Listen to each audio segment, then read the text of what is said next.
이제 제가 교회 부임한 지 이제 2개월 시간이 됐습니다. 정말 시간이 엄청 빠른 것 같고요.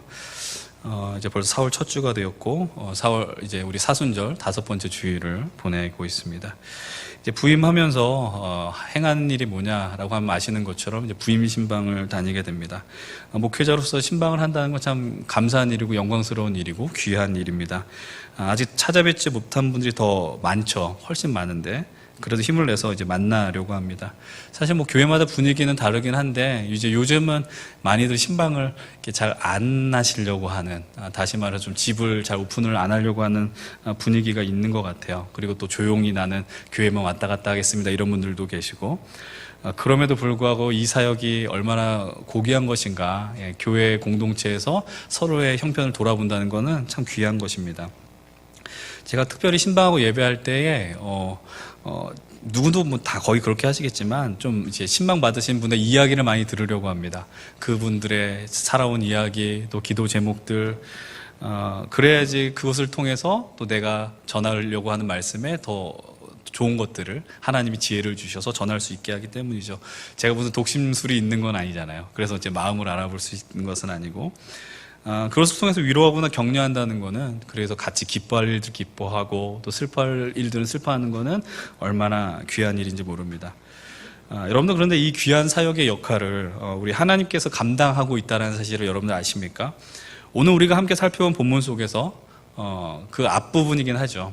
하나님께서 아브라함에게 신방하러 오셨습니다. 아브라함에게 신방을 오신 거예요. 여러분들 뭐 너무 당연한 이야기지만 하나님은 늘 먼저 우리에게 찾아오십니다.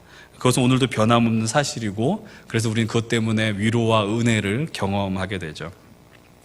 우리가 그 은혜를 힘입어서 하나님이 행하신 일에 더 집중하려고 합니다. 오늘 우리가 읽은 본문의 말씀, 앞에 부분의 말씀인데 창세기 18장 1절의 말씀입니다. 읽을 때 제 목소리만 안 들렸으면 좋겠고, 한 50% 이상 들렸으면 좋겠다는 생각이 듭니다. 18장 1절의 말씀을 함께 읽겠습니다. 여호와께서 만물의 상수리 나무들이 있는 곳에 아브라함에게 나타나시느라 날이 뜨거울 때에 그가 장막문에 앉아 있다가. 여호와께서 아브라함에게 나타나셨습니다. 아주 분명하게 성경은 기록을 하고 있어요. 그곳이 어떤 곳이냐? 바로 창세기 13장을 보게 되면 그때는 아브람과 그의 조카 롯이 함께 생활했었습니다. 그런데 그들의 살림의 범위가 확장이 되다 보니 이제 서로 목자들끼리 다투는 일도 벌어졌었죠. 그래서 그 땅을 나누게 되었고, 이제 아브람이 제안하는 겁니다. 롯에게 네가 우하면 난 좌할 것이고, 네가 좌하면 나는 우할 것이다. 그렇게 해서 선택한 곳이 바로 헤브론의 만물이 상수리 나무가 있는 곳이다라고 13장 마지막에는 밝혀주고 있죠. 바로 그리고 그것이 지금 아브라함의 거주지입니다. 그때 조카 롯이 선택한 땅이 어디입니까? 우리가 이제 다음 주에 조금 더 살펴볼 곳이죠. 바로 소돔 땅이라는 거예요. 여러분들, 그런데 그때 시각이 언제냐라고 하냐면 바로 날이 뜨거울 때라고 성경은 밝혀주고 있습니다. 여러분, 중동지방 낮 기온이 워낙 높죠. 안 가보셔도 그 그림만 봐도 뜨겁다라는 거 우리는 알고 있습니다. 그 가운데서 가장 더운 시간, 여러분들, 유대인들은 유목민이었잖아요. 여기저기 또 돌아다녔고, 그래서 양들을 치는데 가장 더울 때는 활동을 하면 돼요, 안 돼요? 당연히 안 된다라는 거죠. 그러니까는 그때는 바깥 활동을 자제하고, 그러니까 가장 더울 때는 다시 말하면 쉬는 시간이라고 이해를 하시면 돼요. 다른 관점에서 보면은 그 시간에 당연히 통행하는 사람들이 많이 없었겠죠. 다들 쉬고 있었으니. 근데 그때 어떤 일이 벌어집니까? 하나님께서 아브라함에게 찾아오셨다라는 사실입니다. 그런데 좀 평소와는 다른 점이 보입니다. 그 말의 의미가 무엇이냐? 제가 본문 1절 후반부와 2절 전반부를 읽어드립니다.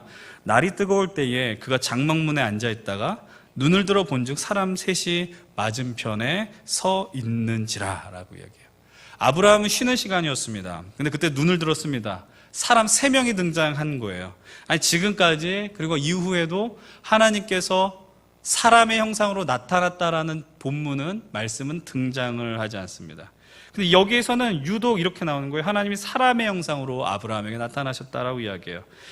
어쩜 이 상황은요, 아브라함에게 낯선 일이었는지도 모르겠습니다. 그래서 이 본문을 두고 사람들은 여러 이야기를 합니다.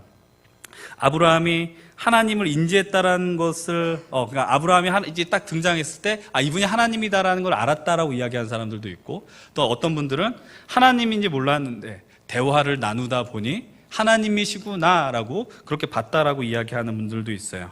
근데 본문을 잘 살펴보면은 아브라함의 행동이 그냥 하는 행동, 일반적인 행동이 아니다라는 것을 우리는 발견하게 됩니다.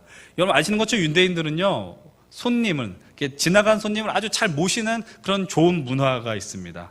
근데 그런 문화를 가진 배경이 왜 있느냐? 뭐 아시는 분들 아시겠지만 그들이 여기저기 돌아다니는 유목민이라고 이야기했잖아요. 그러니까는 어떤 곳을 갈 때 누구를 만나는지는 우리는 알지 못한다라는 거죠. 그러니까는 한 곳에서 만났던 사람을 또 다른 곳에서도 만날 가능성이 있는 겁니다. 그러니까 다시 말하면 어느 순간에 딱 좋지 않는 감정을 딱 만났다라는 거예요. 기분이 상했는데 어느 순간 만났더니 되게 힘겨운 상황 속에서 또 만나는 거예요. 그때 보복을 당할지도 모른다라는 거죠.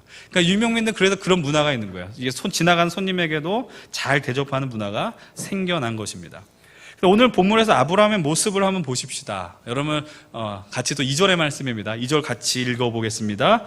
눈을 들어본즉 사람 셋이 맞은편에 서 있는지라 그가 그들을 보자 곧 장막문에서 달려나가 영접하며 몸을 땅에 굽혀. 눈을 들었는데 3명이 오는 걸 봤다라는 거죠. 근데 여기서 봤다라는 건 우리가 그냥 저기 목사님이 서 있네? 뭐 이렇게 그냥 스쳐 지나가듯이 뭔가 확인하는 수준이 아니라 그 사람을 보고 생각했다라는 의미가 담겨 있어요. 보다라는 단어 안에. 이해했다라는 것이죠. 그러니까 다시 말해서 자신의 눈앞에 딱 놓여 있는 그 대상을 보면서 아브라함 생각했다라는 거예요. 저 3명이 누구냐? 저분이 누구냐라는 것이죠. 그런데 그분이 자신의 인생 속에서 13년 동안 침묵하셨던 하나님이셨다라는 것을 그는 인식하고 깨닫게 되었다라는 것입니다. 그래서 그 행동이 어떻게 여기서 표현이 됩니까? 문에서부터 달려나갔다라는 거예요. 지금 쉬고 있는데 무장 해제된 상태인데 그런 상황임에도 불구하고 뛰쳐나갔다라고 이야기를 하고, 그리고 거기서 끝나지 않습니다. 영접하며 몸을 땅에 굽혔다라고 이야기합니다. 여러분들 여기서 굽혔다라는 단어는요, 샤하라는 단어입니다. 샤하. 근데 이 샤하라는 단어는 굽었다라는 수준이 아니라 어떤 의미가 있을까요? 경배했다라는 의미가 있는 거예요. 그러니까 여러분들 이건 거의 예배한다라는 단어와 이것이 연결이 되는 겁니다. 아브라함이 지금 하나님인 것을 이제 깨닫게 된 것이에요. 인식하게 됐고 그래서 달려나갑니다. 그러니까 이 모습을 보면 좀 상상력을 동원해 보면 아브라함이 흥분한 상태인 것 같아요. 그리고 기다리고 기다렸던 그분이 오셨다라는 것이죠. 그것을 온몸에 인식했고 그래서 그분을 만나자마자 그는 엎드렸습니다. 아까 말씀드렸던 것처럼 엎드렸다라는 것은 경배하다라는 의미가 담겨있다라고 이야기했어요. 예배의 의미가 있는 것이죠. 오늘도 우리 목사님께서 예배에 대한 이야기를 나누셨어요. 여러분 한번 우리의 예배 모습을 한번 생각해 보십시오. 우리가 가장 그리워하는 순간이 있는 것 같아요. 신앙생활하면서 바로 주님을 처음 만났을 때, 그리고 그분의 음성이 들리고 말씀이 들렸을 때, 그래서 막 우리가 그런 얘기하죠. 눈물이 났습니다. 내가 가슴이 뜨거워졌습니다. 뭐 청령 체험했습니다. 이런 이야기를 하더라라는 거예요. 여러분 은혜의 자리가 너무 커서 자리를 붙들고 오늘 아브라함과 같이 흥분했던 시절에 우리에게 분명히 존재했습니다. 그리고 우리가 그런 순간을 우리의 믿음의 길 속에서 가장 순수했던 순간이라고도 표현할 수 있는 것 같아요. 그러면서도 또 우리가 한편으로는 생각해야 되는 것은 무엇이냐? 회복해야 되는 모습이 바로 그런 모습이 아닌가라는 것이죠. 하나님의 말씀이 들려서 흥분했었던 때가 있고요. 또 하나님과의 말씀으로 인해서 우리가 정말 흥분했던 순간들이 있습니다. 그리고 하나님과의 더 깊은 관계를 경험했었고, 또 우리가 오늘 주일 예배를 끝나고 삶의 자리에 살아가지만 또 이 예배를 사모하고 말씀의 자리를 사모했었던 그런 때가 있다라는 것이죠. 오늘 아브라함의 모습을 보면서 우리 먼저 예배 모습을 보기를 원해요. 가장 중요한 것은 예배가 가능하기 위해서는 하나님이 먼저 우리에게 찾아왔다는 걸 기억하셔야 돼요. 우리가 열심과 열정을 다해서 오시옵소서 한다라고 해서 오시는 분이 아니라 이미 오늘 우리에게 오시는 하나님이라는 것이죠. 오늘 우리가 각자의 방법으로 이곳에 오셨을 겁니다. 뭐 자신의 승용차를 이용해서, 버스를 이용해서, 뭐 지하철을 이용해서. 근데 여러분들 그 역시도 하나님이 우리를 불러주신 은혜로 가능한 우리의 반응이라는 사실을 기억하셔야 됩니다. 여러분 주님이 우리에게 찾아오시고, 그래서 그 가장 극적이고 위대한 순간이 뭡니까? 바로 하나님께서 인간이 되신 거잖아요. 오늘 이 장면처럼 예수 그리스도의 성육신 사건이죠. 그래서 그분의 삶을 통해 우리에게 하나님 나라를 가르쳐 주시고 경험하게 하시고, 또 십자가의 부활을 통해 여전히 우리와 함께 한다는 것을 증명하셨습니다. 우리가 예배마다 그것을 기억하시는 거예요. 여러분 우리가 왜 매주 예배를 드릴까요? 인간은 망각의 동물이기 때문입니다. 사실 예배 한 번의 예배로 우리의 구원은 완성되었는지 모릅니다. 그러나 우리들은 늘 이야기해요. 늘 망각하고 늘 잊어버리죠. 그래서 오늘 이 자리에 와서 우리가 기억해야 되는 건 무엇입니까? 하나님 여전히 우리를, 나를 사랑하신다는 것이고, 또 내가 그분을 향해서 담대히 나가겠다라는 결단과 헌신의 고백이 벌어져야 한다라는 것이죠. 근데 오늘 하나님께서요, 아브라함에게 찾아오신 이유가 있습니다. 더 분명하게 이야기하면, 쉬운 단어로 표현하면 아브라함에게 볼 일이 있었습니다. 그 이야기를 한번 나눠보실까요? 오늘 본문 9절과 10절입니다. 9절 10절의 말씀 함께 읽어볼게요. 시작. 그들이 아브라함에게 이르되 내 아내 사라가 어디 있느냐? 대답하되 장막에 있나이다. 그가 이르시되 내년 이맘때 내가 반드시 내게로 돌아오리니 내 아내 사라에게 아들이 있으리라 하시니 사라가 그 뒤 장막문에서 들었더라. 하나님 오늘 누구를 찾으러 오셨습니까? 사라를 찾으러 오셨습니다. 아브라함의 아내.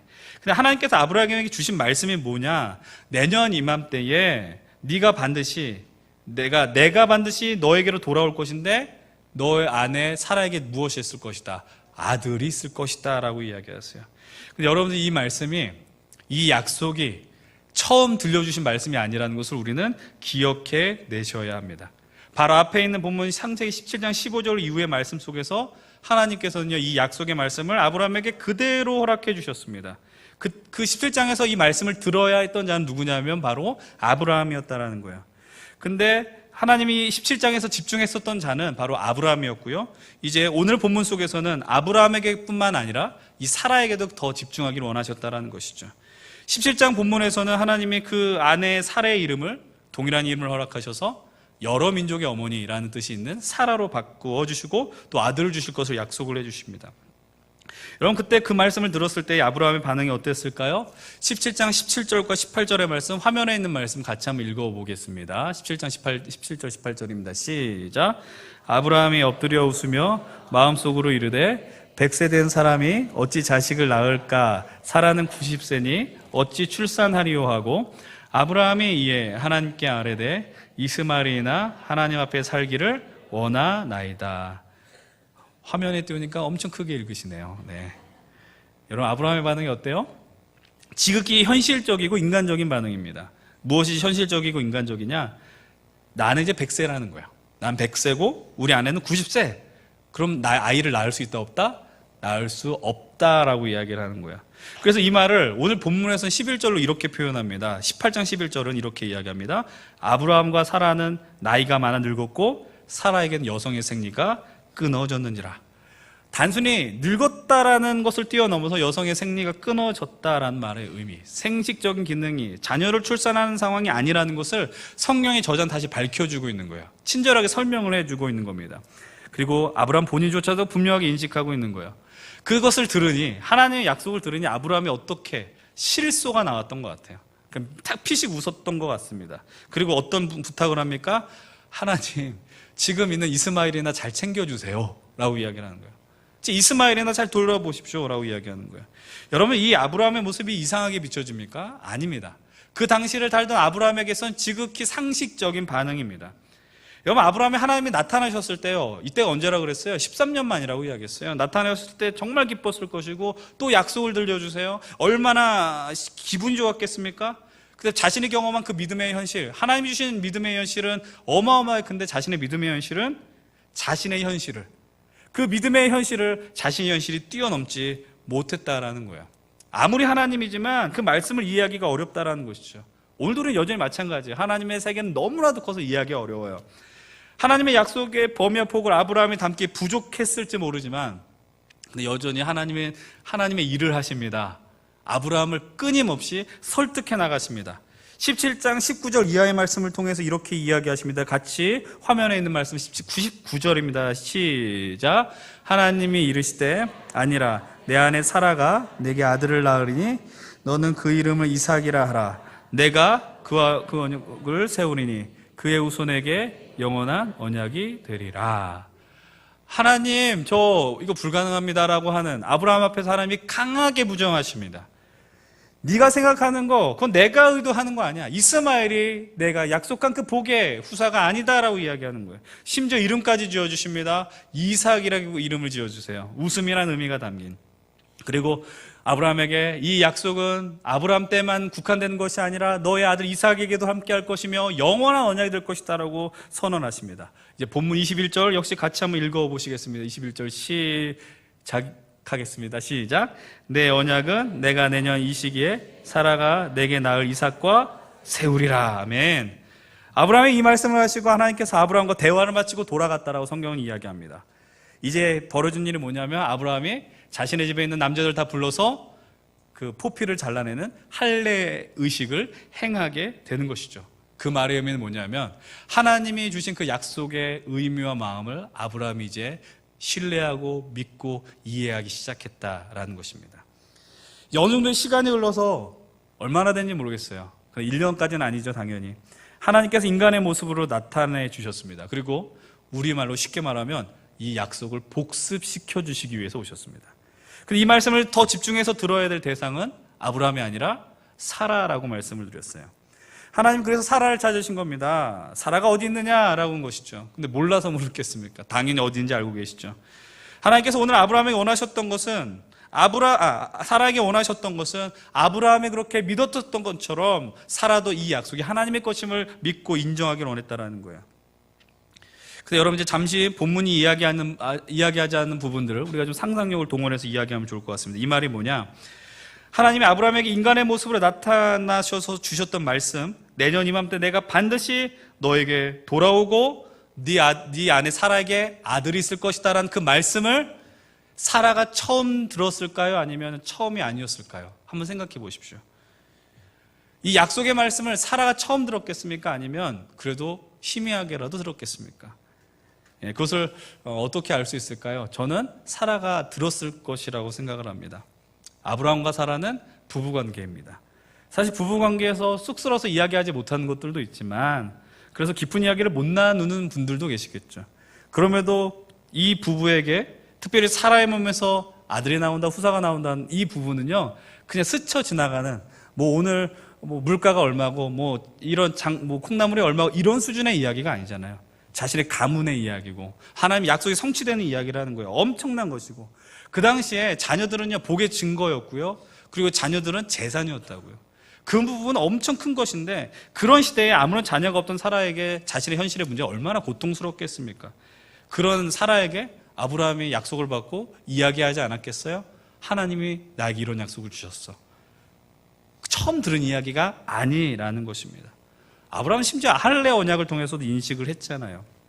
근데 문제는 무엇이냐면 이제 아브라함은 믿기 시작했으나 문제는 사라입니다. 그것을 받아들이는 것이 더 쉽지 않았겠죠. 여성의 입장에서 더 그랬을 거라고 생각을 합니다.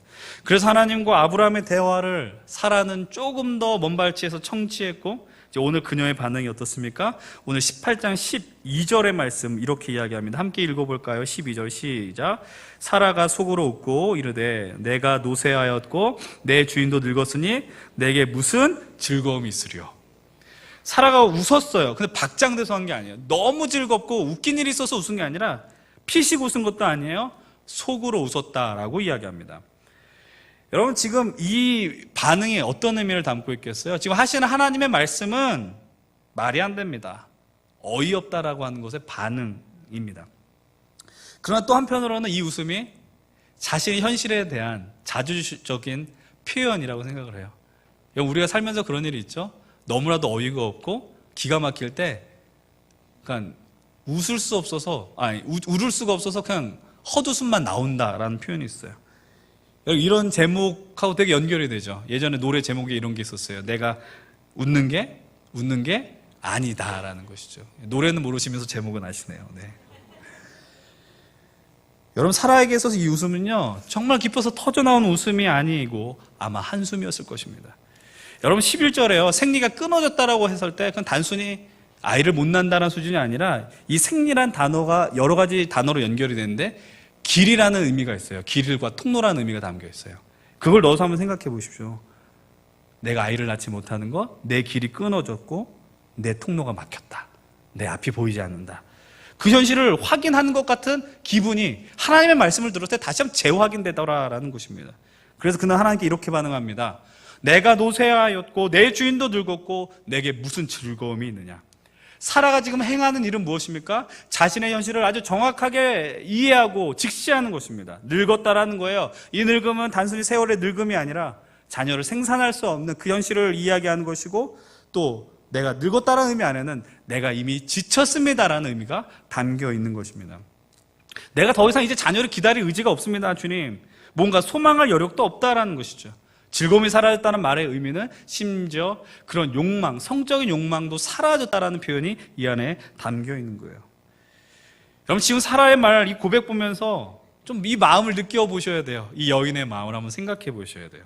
어떤 마음이요? 정말 지쳐 보이고요, 서글퍼 보이고, 그리고 여러분들 한번 생각해 보십시오. 하갈을 통해서 후사를 보려고 했어요. 좋아서 한 일이었겠습니까? 자신의 현실 속에 그걸 어찌할 수 없어서, 어떻게 할 수 없어서 선택한 방법이었다라는 거예요. 슬픈 현실이에요. 여성의 입장에서 얼마나 서글픈 현실이겠습니까? 근데 여러분, 그 순간 하나님께서 아브라함을 통해 사라에게 들려주시는 말씀이 있습니다. 본문 13절 14절입니다. 13절과 14절 함께 읽어봅니다. 여호와께서 아브라함에게 이르시되 사라가 왜 웃으며 이르기를 내가 늙었거늘 어떻게 아들을 낳으리요 하느냐, 여호와께 능하지 못한 일이 있겠느냐, 기한이 이를 때에 내가 내게로 돌아오리니 사라에게 아들이 있으리라. 사라야, 왜 내 약속을 믿지 않고 웃고 있느냐.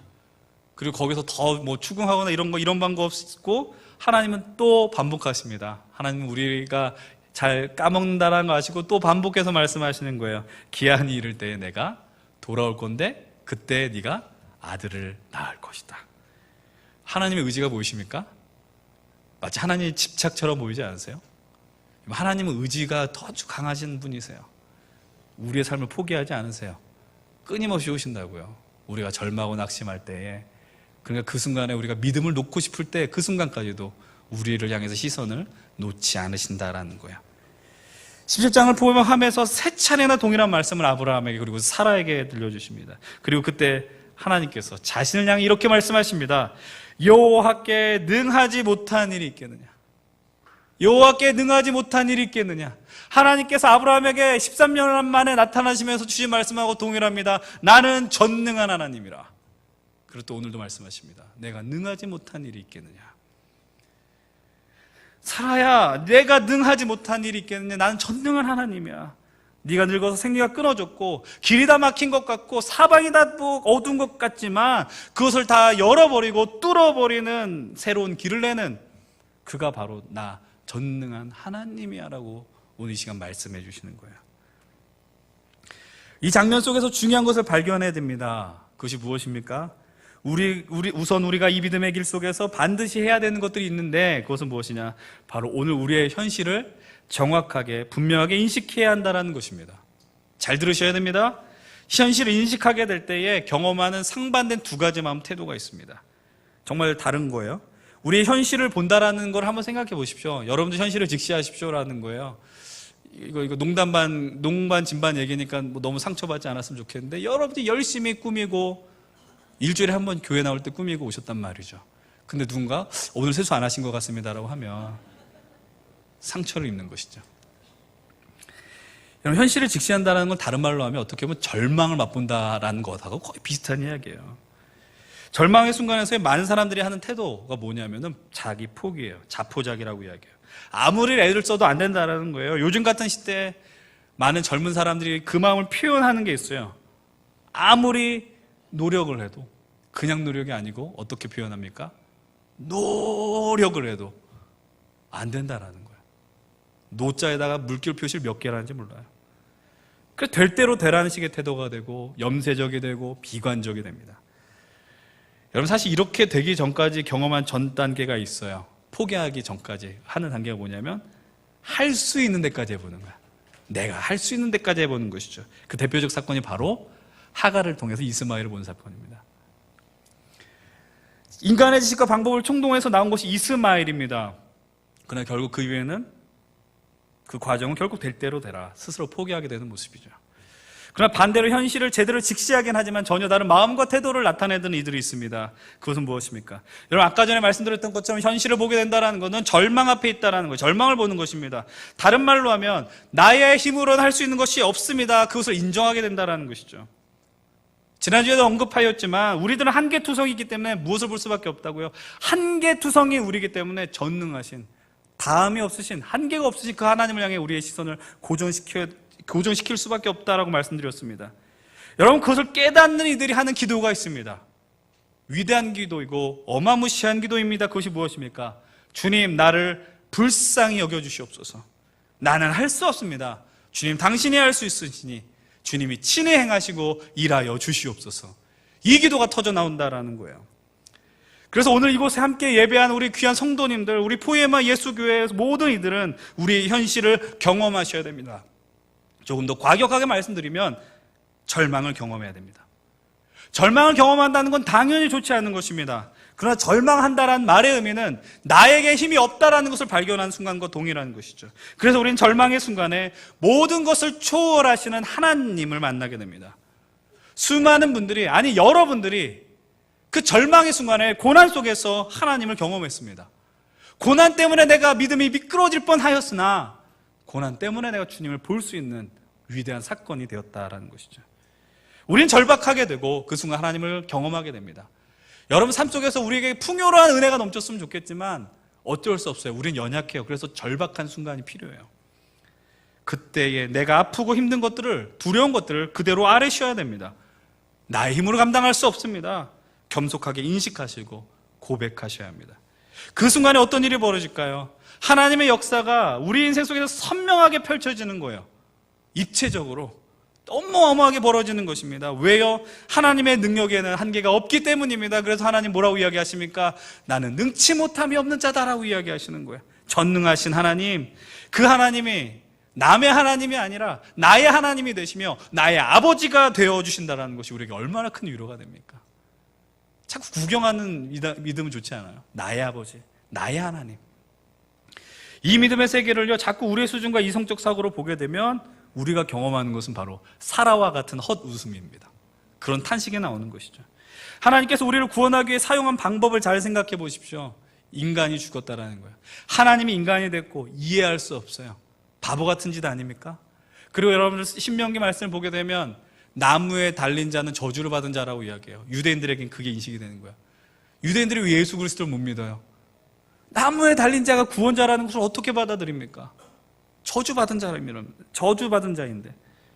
근데 여러분, 그것이 오늘 우리를 살리고 우리를 회복시키고 우리를 변화시키는 능력의 복음이 될 수 있는 이유는 무엇입니까? 그 일을 행하신 분이 바로 전능한 하나님이시기 때문입니다. 그래서 그분은 절망적인, 때론 허탈한 웃는 그 웃음을 진정한 웃음으로 변화시켜 주신다는 것이죠. 여러분, 그래서 시편 30편 11절은 이렇게 이야기를 합니다. 시편 30편 11절의 말씀 함께 우리 아주 잘 아는 말씀입니다. 읽어보겠습니다. 시작. 주께서 나의 슬픔이 변하여 내게 춤이 되게 하시며 나의 베옷을 벗기고 기쁨으로 띄우셨나이다. 아멘. 믿으십니까? 주께서는 그 현실을 바라고 슬퍼하는 우리의 모습을 기쁨의 현실로 바꿔주시는 하나님이십니다. 기억하십시오. 하나님께서 우리의 환경과 어떤 상황으로 인해서요, 우리의 조건 보면서 하나님의 일을 스탑하지 않으신다니까요. 그렇게 무능력한 하나님이 아니세요. 인간의 연약함과 부족함이 하나님의 역사를 멈춘 일은 절대로 벌어지지 않을 것입니다. 그럼 오늘도 우리는 주님은 일하시고 우리 그 행하신 역사를 믿음의 눈으로 볼 수 있게 되는 것이죠. 이제 마지막으로 하나의 말씀만 나누고 함께 말씀을 정리하려고 합니다. 오늘 본 마지막 구절 15절의 말씀입니다. 함께 15절 읽겠습니다. 시작. 사라가 두려워서 부인하여 이르되 내가 웃지 아니하였나이다. 이르시되 아니라 내가 웃었느니라. 사라가 오늘 본문에서 하나님과 대면했다라고 이렇게 표현하지 않습니다. 장막 뒤에서 하나님과 아브라함이 한 대화를 엿들었을 따름이죠. 그러나 그 순간 자신의 마음을 하나님께 온전히 들켰다라는 걸 깨닫고 자기도 모르게 부인합니다. 저는 웃지 않았습니다라는 거예요. 여기서 우리가 발견해야 되는 것은 사라가 거짓말해서 나쁜 짓을 했다라는 얘기가 아니에요. 거짓말했으니까 못됐네, 이게 아니라는 거예요. 여기서 주목해야 되는 단어는 바로 두려워했다라는 것입니다. 두려워했다. 여러분, 이 두려움은 자신의 행동으로 인하여서 나온 반응을 뛰어넘는 것입니다. 지금 사라가 지금 눈앞에서 누구를 경험한 것입니까? 그분이 전능한 하나님이라는 것을 만나게 된 겁니다. 여러분, 하나님을 만나게 될 때 기본적으로 경험하는 감정이 있습니다. 그건 두려움입니다. 여러분, 이것은 어떤 공포나 위협으로 인한 두려움이 아니라 하나님의 영광의 크기가 너무 어마어마해서 느끼는 두려움입니다.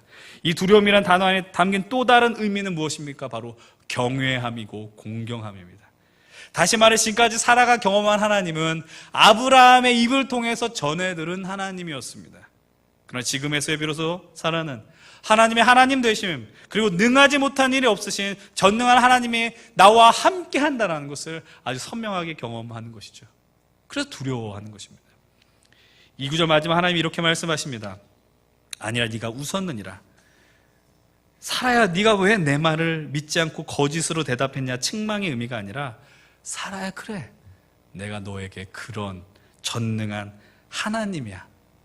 이제 네가 그것을 깨닫는구나 라고 말씀하시는 겁니다. 여러분, 이곳에서 함께 여러분들 말씀 앞에 서는 이유가 무엇입니까? 함께 하나님 앞에 예배하는 이유가 무엇입니까? 그것은 하나님의 영광을 경험하기 위함입니다. 그렇기 때문에 우리는 의존적인 신앙으로 더 이상 살아갈 수 없는 거예요. 누군가에 의하여서, 누가 전하는 말씀에 의하여서가 아니라 나의 하나님, 내가 경험한 하나님, 그 하나님과의 그 1대1 정말 온전한 관계를 세우기 위해서 우리는 그 작업들을 평생토록 감당하셔야 되는 거예요. 그래서 이 말씀의 자리에 서시는 것이고, 우리의 삶 속에서 주님 앞에 엎드리며 믿음으로 나아가게 되는 것이죠. 여러분, 오늘 우리는 우리의 현실을 볼 때에 분명 절망하게 될 것입니다. 그 순간 기억하십시오. 나는 할 수 없지만 그러나 나와 함께 하신 하나님은 전능한 하나님이시다. 그래서 우리의 슬픔을 기쁨으로 바꿔주시고, 그래서 오늘도 여전히 우리 인생에 찾아오셔서 일하시고 하나님의 뜻을 이루고 있다는 것을 여러분들이 친히 여러분들의 육신으로 경험하시기 바랍니다. 우리의 현실로 인해서 하나님의 능력을 끌어내리지 않길 바라고요. 내게 있는 절망과 두려움, 고난들이, 여러분, 우리 신 목사님 늘 하시는 이야기 있어요. 우리의 현실을 하나님 사건으로 전환시킨다는 것이죠. 하나님 사건을 전환시킴으로 우리의 현실 속에서 우리의 현실을 초월하여 역사하시는 하나님, 그분을 경험하며 여러분, 그분과 함께 이 영광스러운 믿음의 길을 함께 걸어가십시다. 이 귀한 삶을 사시는 저와 여러분들에게 주의 이름으로 축원드립니다.